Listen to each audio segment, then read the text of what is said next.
حتى تعرف انت الامور شلون تمشي عندك حبيبي، انت على ما تعرف الامور شلون تمشي، لان انت دائما الطالب، احنا عندنا وين مشكلتنا؟ خلي اقول لك، خلي اخذ من وقتي هسه دقيقه ونص حتى لا يصير عليك لود. احنا وين مشكلتنا؟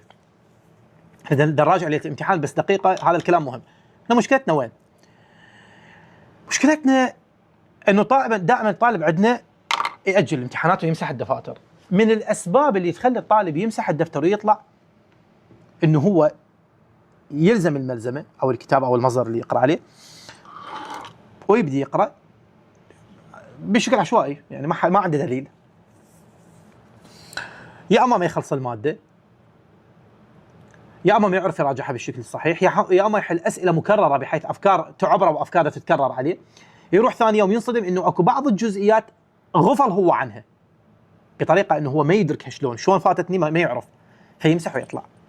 هاي الاشياء اللي احنا نسويها بليله الامتحان هاي دليل على انه انت ما راح تفوتك اليمنى واليسرى. عرفت شلون؟ زين.